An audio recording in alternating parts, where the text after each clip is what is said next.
Many of you may have a plan, but you may not have a plan that you can actually execute.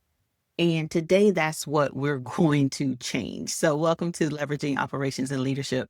I'm Tanya D. Harrison, and that is the topic for today: how to build a 90-day operations plan that actually moves your business forward. So, let's go ahead and get into it. First, I want to share, which you probably already know, why some plans fail. It's the way we set up the plan. So, and this is if we even document it. So sometimes the plan is not even documented. But let's just say, for instance, it's documented. Usually what happens is it ends up being a glorified to-do list. It's a list of goals. It has no structure behind it. So it has no meat to it. It's easy to fall off when it's structured this way.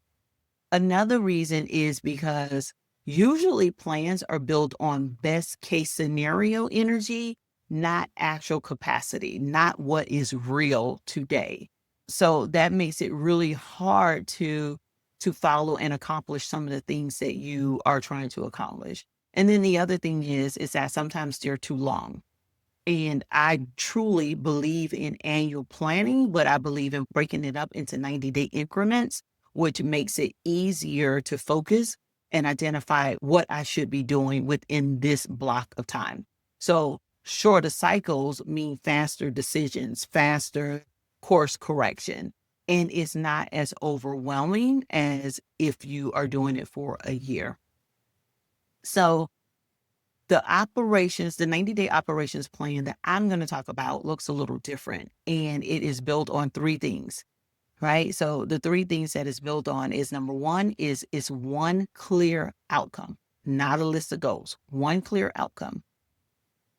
The second thing is it's based off your actual constraints, not your ambitions, not where we want to be, not where we think we're going to be, but it's built from where you actually are. And then the third thing is that there's no more than 3 priority projects so that your focus is protected. We want to make sure that you are not all over the place. And when you do it this way, the result is that you end up with a plan that is realistic from day one and is also executable from day one. Not a document that you write and forget because it gets too overwhelming or too much. This is actually a roadmap that you're going to take and use within your workflow every single week. Let's talk about what's included, what makes up this plan, right? So we know what it's built on, those 3 things. The one specific outcome is built on reality and is no more than 3 priority projects. We know that that's what it's built on, but there's some elements that need to be included to make it a solid plan. First thing is one defining outcome. Let's start there. Most of us confuse outcomes with tasks. A task is something that we do. An outcome is what is true when the work is done. So this is the outcome. Ask yourself, what does this business need to look like at the end of 90 days that it does not look like today? So if I'm looking at today and I go 90 days forward, what does it need to look like? That is the outcome. Not what you want to do, but what needs to be true in order for me to say, yep, I did it. An example could be by the end of this quarter, a client can be onboarded, served, and offboarded without every step running through me manually. That's the outcome. One answer. Everything else is built to support it. So the 3 priority projects that you do are going to be built to support that outcome. Element number 2, you want to do a constraint audit. And I know this is kind of weird, like, oh, we're doing planning and all of that stuff like that. But before you assign anything, you want to really understand how many hours you can actually dedicate or be available each week after client work or any other priorities that you have. If you have a team, you want to make sure you do the same thing for them. How many hours realistically can they work on this? And be real with yourself. That's one of the things that why we end up getting so frustrated at the end of the 90-day period or at the end of the year when we're looking back at our plan, because we weren't real with ourselves. So be realistic. If you find that after all of the priorities and all the things that you have to do, that you only have 5 hours a week, then it's 5 hours a week. And then we need to work within those 5 hours. So let's be real. The third element is no more than 3 priority projects. More than 3 priority projects means that there's no real priorities. And if everything's important, then nothing is important and nothing gets protected. So if you said that you want to automate that delivery process, then you need to document what those 3 projects are going to look like. One of them could be that you're going to, first of all, you need to document your onboarding process. You can't automate anything if you don't know what it is that you do. You may need to build out your delivery workflow. And then you may want to set up the automation, but specifically, I'm going to set up scheduling and invoicing automation. That's what I'm going to do initially, right? Get as specific as possible when you are identifying what these projects are. At the end of 90 days, you should have already had these things done. If you get to 60 days and you find that I've already done that, then you can spread and do some other things. But these are the 3 things that I'm going to do that are aligned with that outcome that I said that I wanted to achieve. So pick the 3 that move the needle most towards the outcome that you have chosen, and make sure that you protect them. Element 4, every priority needs an owner, a deadline, and a definition of done. What does success look like? If you're a solopreneur, then you are the owner. So if it's only you, you don't have a VA or anybody else, then you are the one that is going to be assigned. You are the owner. But you still need to make sure that you have a deadline and a definition of done. Actually, it's probably more important that you have it if it's only you doing the work. When we're doing the deadline, it is not something generic like the end of third quarter. No, specifically September 15th, 2026, whatever that is. It needs to be a specific date, not a vague reference to the end of the quarter or a period in time.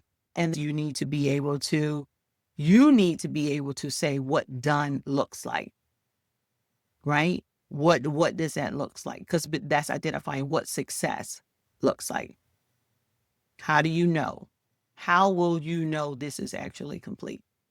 The 5th element is a weekly review built in from the start. So as a part of your plan, you want to be able to identify what day of the week am I going to use to check in. If it's Friday, you're going to block 20 to 30 minutes on Friday to review what you've done. Am I on track? What is blocking me? What needs to shift? How am I going to adjust for the week coming up? That needs to be on your calendar. The 6th element, which kind of ties into that, is protected CEO time as a non-negotiable. This plan only works if you work it. And if you said that you have 5 hours to dedicate towards this plan, then that needs to be blocked out on your calendar. So if it's 1 hour a day, if it's 2 hours here and 3 hours there, whatever that looks like, it needs to be blocked out on your calendar from 8 to 10. I'm doing my ops, from whatever time to whatever time. It needs to be blocked out on your calendar, and you need to treat it just like you show up for your clients. You need to be showing up for you and your business. Set that time aside, block it out on your calendar. Extremely important. And the last element, which is element 7, is the connection to your longer plan. So like I said, even though you're doing it for this 90-day period, it should go to your annual plan, whatever it is that you said that you wanted to accomplish over the course of a year. This is a part of that. You're just breaking it out from that. So those are the 7 elements that should be included in your plan. And when you think about what your ops plan should focus on, there's a couple of things. I'll tell you some of the things that we focus on in the Leadership Shift program. This is a program that was built specifically for solopreneurs that are preparing their business and their minds for their first or next hire. So during this 6-step program, we talk about CEO habits and foundation. That could be something that you can include in your 90-day plan. Process documentation is another one. Client delivery systems, tech stack and automation setup, higher readiness. Those are some of the things that we cover in the Leadership Shift program. You could definitely use these to create your 90-day operations plan. Just remember that your 90-day operations plan isn't a productivity tool. This is a leadership tool.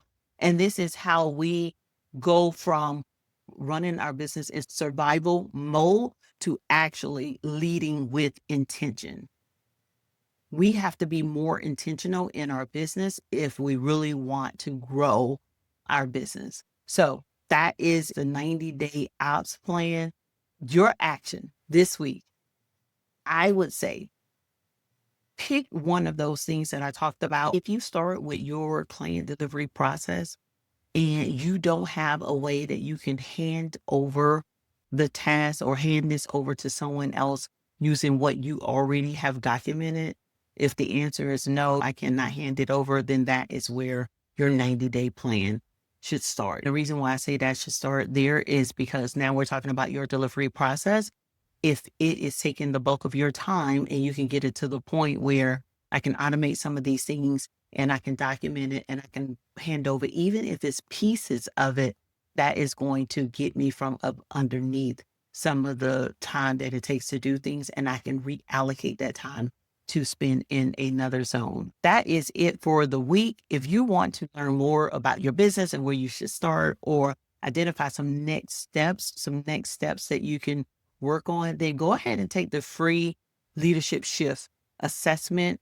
I'm going to drop that down in the notes so you can go ahead and click that and get started. And then I will see you next week.